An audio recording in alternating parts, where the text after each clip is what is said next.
नमस्कार, मैं हूं ईशान गौतम और आपका स्वागत है अपने YouTube चैनल वैदिक ज्ञान में। जैसे कि आप जानते हैं कि हमारे चैनल पे वैदिक ज्योतिष की कक्षा चल रही है और हमारी वैदिक ज्योतिष की कक्षा का जो विषय है वह है भाव परिचय। तो मैं आपको अभी भावों के बारे में बता रहा हूं कि किस भाव से क्या देखना चाहिए, किस चीज़ को देखकर हम ज्योतिष में किस भाव से किस चीज़ का विश्लेषण कर सकते हैं। आज हम बात करने वाले हैं पुत्र भाव के बारे में। लेकिन अगर अभी तक आपने हमारा चैनल सब्सक्राइब नहीं किया है तो हमारे चैनल को सब्सक्राइब कर दें, बेल आइकन को प्रेस कर दें ऐसी यूजफुल, इंफॉर्मेटिव और नॉलेजेबल वीडियोस को देखने के लिए।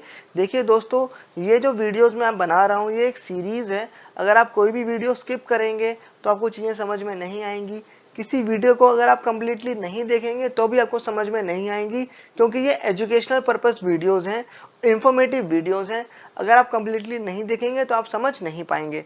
दूसरी चीज़, आप इन वीडियोस को देखते समय अपने नोट्स भी बना सकते हैं जो बाद में आपको यूजफुल होंगे। तो आइए दोस्तों, बिना कोई टाइम वेस्ट किए इस वीडियो को शुरू कर लेते हैं।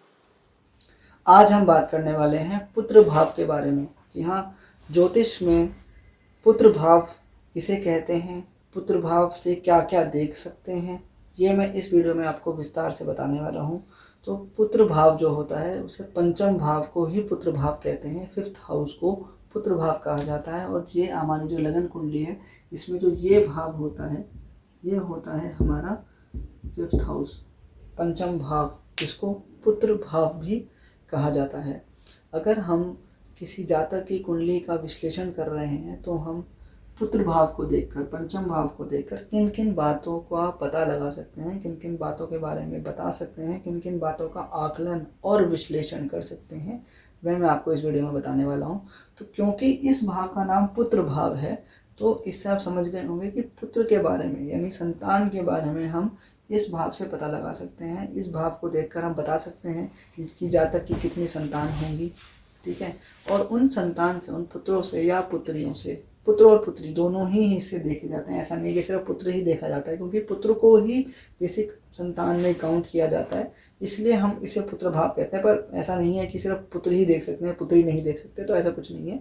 मेल या फीमेल बेबी, कोई भी बेबी के बारे में हम इस भाव से देखते हैं। और अगर किसी की संतान है तो उस संतान से उसका संबंध कैसा रहेगा, उसके रिलेशन कैसे रहेंगे अपने बच्चों के साथ, वो भी हम इस भाव से देख सकते हैं।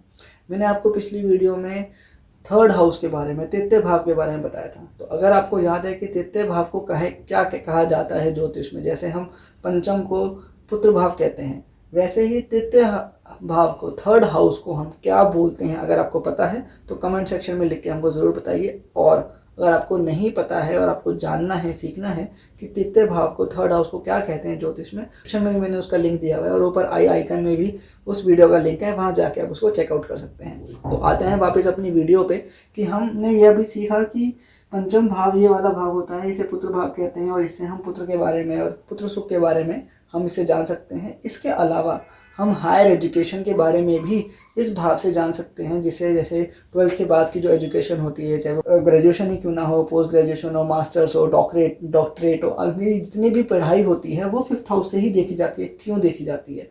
देखिए, पुत्र भाव जो है, जो हमारा 5th हाउस है, उससे हम इंटेलिजेंस, एनालिटिकल स्किल्स ये भी देखते हैं, ये भी रिप्रेजेंट करता है हमारा 5th हाउस, ठीक है। तो इसी वजह से हम इस भाव से ही हायर एजुकेशन भी देख सकते हैं, क्योंकि हर कोई हायर एजुकेशन गेन नहीं कर सकता अगर वो इंटेलिजेंट नहीं होगा, ठीक है। अगर उसके पास एनालिटिकल स्किल्स नहीं होंगी तो हर कोई हायर एजुकेशन गेन नहीं कर सकता है। तो उसका जो लेवल है, इंटेलिजेंस का लेवल, एनालिटिकल स्किल्स का लेवल, वो भी हम इसी भाव से देखते हैं। इसीलिए हम इस भाव से हायर एजुकेशन को भी देखकर बता सकते हैं, उसका भी विश्लेषण कर सकते हैं। इसके अलावा हमारा जो इससे पहले जो जन्म था, पूर्व जन्म था, उसमें हमने क्या क्या कर्म किए हैं, उन कर्मों का जो भी फल है, अच्छा फल है, बुरा फल है, उन फलों को भी, उन चीज़ों को भी, चाहे वो अच्छा या बुरा है, उसको भी हम 5th हाउस से, पुत्र भाव से देख सकते हैं, एनालाइज कर सकते हैं।